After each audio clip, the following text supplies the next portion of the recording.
Welcome back, everybody. Coming to you from Denver, specifically kind of like Evergreen, Colorado. It's a little bit west of town up in the mountains.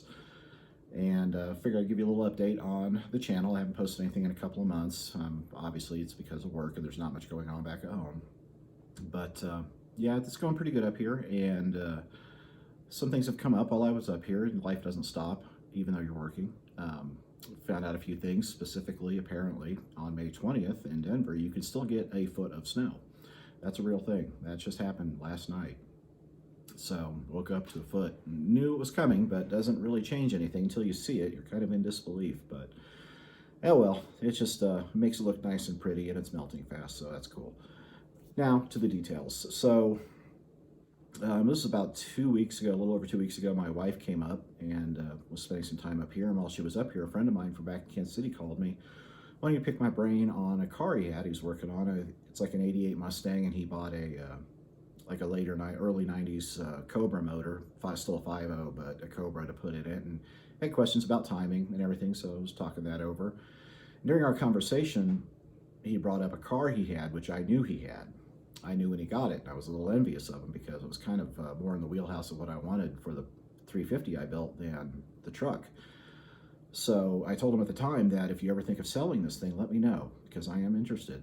And lo and behold, he dropped it in my lap. I said, yeah, he's wanting to sell it. I came to an agreement on the price, and I purchased it. And then I went back for a weekend just to get it from his place to my place, and then just tinker with it, try to get it running, seeing exactly what condition it was in, because I just had the remembrance of it and the image in my head of what it was, and it's pretty close to what it was. I knew it wasn't great. It's rough, and it is still a mid-80s GM, so it's not going to be fantastic. It's a 3.8 V6 turbo 200, so the entire drivetrain is going to come out when I do anything with this car. So this 85 Cutlass is it's a two-door, which is fantastic, and it lends itself more towards like I don't want to call it a what do they call that, pro mod or anything like that. It's just going to be a nice little driver, better than the truck, more in tune with like being hot rodded. So I'm probably going to throw an LS in it and do some work on it that way when I get back. But the rest of this video, which just shows the car itself as I saw it, as I found it when I got back to Kansas City. I did some work to it on the brakes, got it running, and she's a winner. She's a peach. She's going to be a lot of work, but it is a mid-80s G-body, two-door. It's going to be a nice cruiser if I can get a decent motor in it and fix the body up just a little bit. Be nice to roll around in. So we go ahead and show you what I've gotten myself into here. Here she is, my beautiful 1985 Olds Cutlass Supreme. The Supremage. The Landau Calrissian delete going on here. A lot of things are deleted on this, like any hope of it going anywhere soon. 3.8 V6 turbo 200.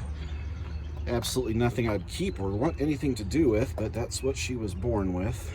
I am gonna, in part of this video, hopefully get this thing running, and maybe then I can drive it up to a storage place, because I'm still gonna be in Denver for a few more months and not able to do anything. But here she is, and don't worry, the interior is just as cherry mint as the exterior is, but the bottom line is it is a two-door car, which is just cool. Everything I wanted. The rear brakes, one side is locked, so when I had it towed, we had to drop it and drag it. So what I'm going to do first here, and this wheel right here is locked up, the other one spins, so that means the diff shouldn't be locked up. Get this unstuck, and then go ahead and turn our attention to the front of this guy. All hoses, everything seemed to be in place. It doesn't look like it's ever been really messed with. All factory stuff, so I don't know the reason why it was parked originally. No real history on it, other than I know the guy the guy I'm friends with got it from, and he said he got it from a guy who's in jail now, so you can draw any conclusions you want from that, but it's been sitting since 2014 is my understanding. So what we'll do after we get the brakes unstuck is we're going to disconnect all the fuel system on it. I don't want to draw anything through the tank, through the carburetor, and we're going to get this old filter out of it, and then just give it some direct injection and see if she'll fire off. After that, if it doesn't, obviously we'll go through all the troubleshooting steps, but if she does, I'll probably just run it off a can to warm it up and clear it out, then start draining the fuel out of the tank and introduce some fresh gas to the system and let it run on its own.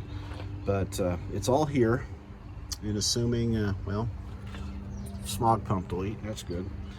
Assuming the engine isn't locked, which I don't think it is. My friend said he did turn it over a few times, and it does turn, so that should be fine.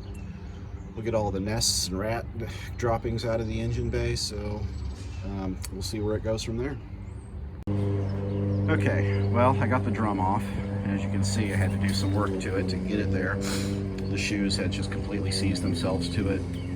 I took the brake line loose, wanted to make sure there wasn't any pressure against it. I could not find a self-adjuster slot in the back of the backing plate like every single car in the world has to pull the shoes in, because GM had them sealed up. But anyway, I started hammering on it, and as I hammered on it, it started to crack around the edges, so I figured I'm in for a penny and for a pound, so I just went full you-know-what on it. And I cut a relief channel in the drum, and then hammered a pry bar in there and started working it back and forth, and I got it to start turning. And then I was able to just kind of go around the clock with the sister sledge and hammer it off. Came off, took some of the hardware with it. That's how stuck the brakes were to it. But that's no big deal because brake hardware is cheap. The drum's not expensive per se, but it's definitely a little more than cheap. I'll have to get a new one of those. There it is. Good news is the diff turns. So the diff is not locked, which was one of the possibilities of why these wheels wouldn't turn. So I'll go ahead and change out the diff fluid on it, take the cover off, spray it out with brake clean, wipe it down, put new 80/90 in it, and seal it back up. And then I'll get a new drum ordered. Hopefully somebody in town has one today. That'd be awesome. The hardware kit to get these brakes put back on and go from there.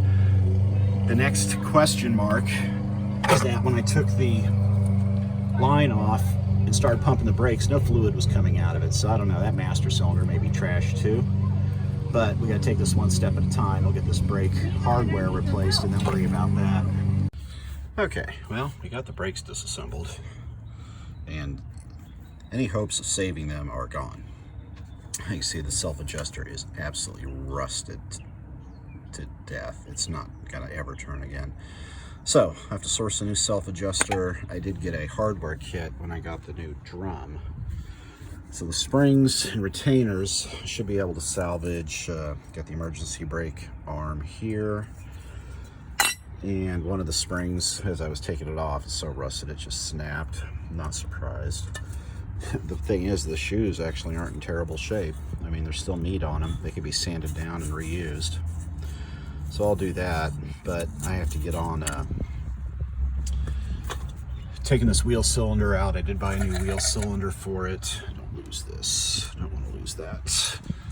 So I need to unbolt this wheel cylinder, replace it, get the brake line hooked back up, and hope maybe somehow I get pressure to it, and then see what I can do about finding the hardware to get all this put back together. Okay, well, we got the brakes back together. We got some new parts for it. Obviously, I said I got a new wheel cylinder. I got a spring kit. Got a new self-adjuster for it. And I did not get new shoes because I'm not spending money on shoes, because honestly, all this thing needs to do is get from place to place while I'm working on it, and eventually it's going to get disc brake conversion, probably an axle upgrade at that. So yeah, we got to slide the drum on it, clean it off, brake clean, slide the drum back on it. I can get the wheel on it, put her down on the ground, and then start attacking the other stuff. I got to get the drive shaft put back in it, and then so it'll stay in park. Then I'll start working on the engine, see if we can get this thing started. Well, here we are with this. So we got the wheel back on, and she's down on the ground. This tire is trash, it won't hold any air, but I had to get the drive shaft put back in it, so it's sitting in park now on its own, no need for shocks. Got everything set here to try to start it. Just get some charge in my spare battery. I did give it a hit with ether, and it did fire. Fantastic news. So it's kind of what I was suspecting, is it had just sat so long and either the fuel filter is completely plugged. I'm sure the gas in the tank is absolute garbage.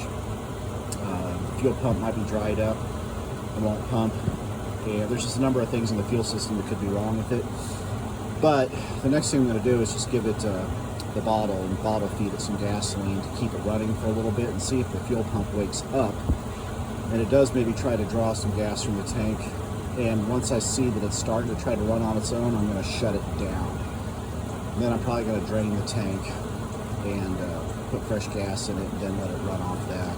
But right now I just want to verify everything from the tank, the hoses, the fuel pump is good to the carburetor. If that's good, then I'll worry about swapping this gas out. So about ready to try it. I'm going to throw a little fuel down the throat and hit the key. See what happens here. Well, here goes nothing.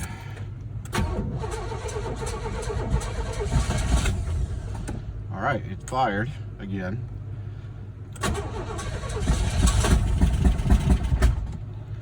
All right, yep. She's got compression and she makes noise, so that's half the battle. Give her a little more gas.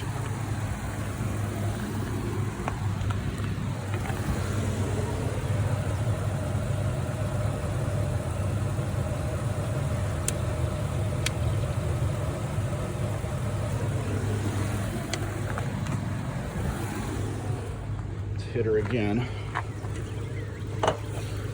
This time I'm going to hold the gas down when I start it.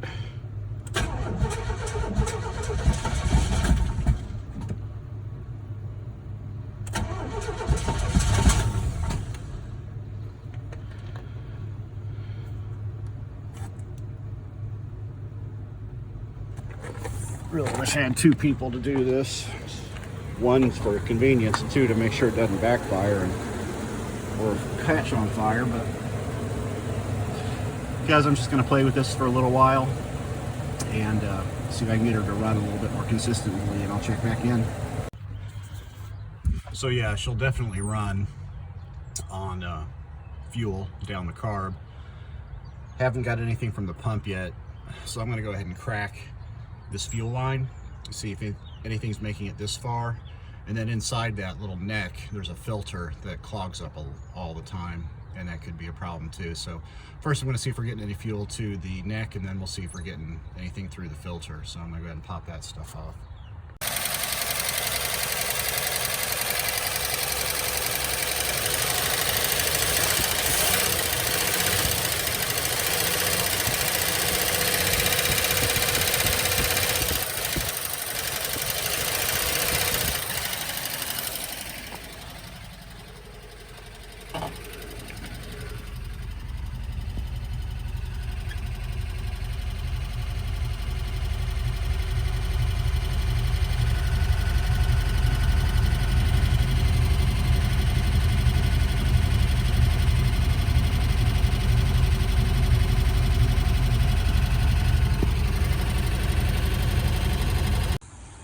Okay, diagnosis. Empty gas tank. It was just running, it was starting and running too good with the gas down the throat, and I never got a drop up to the bowl. And I was like, well, it's worth at least throwing a couple of gallons in it, because the gauges you can't trust showing half a tank, but you just don't know. So I actually took a stick, like a 4-foot long stick, and shoved it down the tank, pulled it out, not a drop. So I put 2 gallons in it and a couple 3 runs of throwing it down the carb, and it finally pumped up enough to run idle. It's actually starting right up and idling just fine. So issue is, of course, you heard that clatter. It is not happy at all on the top end. Stuck lifter, bad something or other, low oil pressure, who knows. Gas gauge don't work, so I can't trust the oil gauge either. And it's showing about 15, 16 pounds, doesn't budge, so I'm thinking the gauge is bad.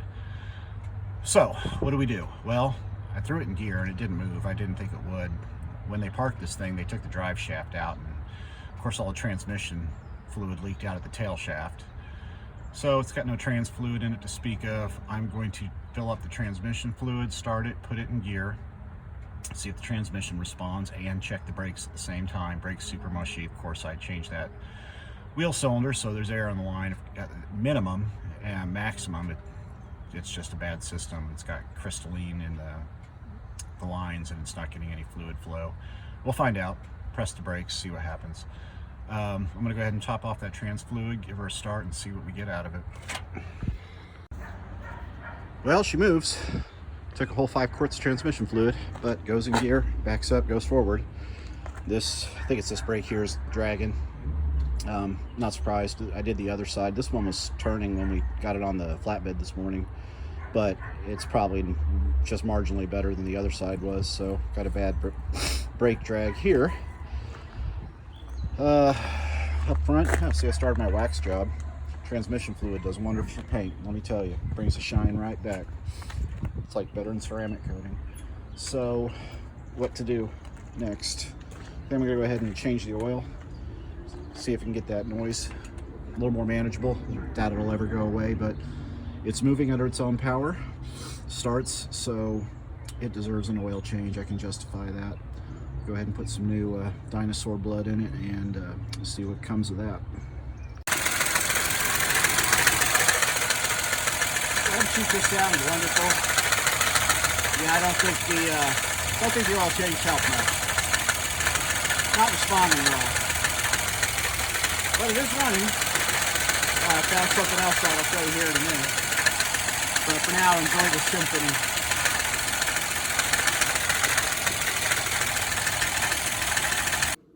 Well, there she is, my beautiful 1985 Olds Cutlass. She's a peach. I'm excited about it. It's a car. It's going to be great when I get some high horsepower in there. What do you think that thing will be like with a 5.3 or 6 liter LS in it? And probably a turbo. Yeah, because that's what all the cool kids are doing these days, throwing turbos on V8s. I'm for it. I'm down. I think it's more horsepower. I'm with it. So that's the plan. Throw an LS in it, put a cheap Chinesium turbo on it, get it up somewhere around 450, 500 horse, and just run the dog shit out of it. Have a lot of fun. Thanks for watching. I know the videos have just been torturously in between, long gaps in between them, and haven't really gotten anywhere. I do have a running truck, but it's not really driving per se. Order of business when I get back into town is get a transmission for that truck, bolt it in, drive it, use it to fix up, get the parts to fix up the Cutlass. May post some videos on things here in Denver. It's quite beautiful west of the city. In town, and it's quite terrible. Freely admitting, if you're watching this from Denver, I'm sorry, but town's kind of not good. But it's, you know, whatever. I'm here to work, not to play. So we'll get through this, get back to Kansas City, start hitting the cars, and I will see you in the next video.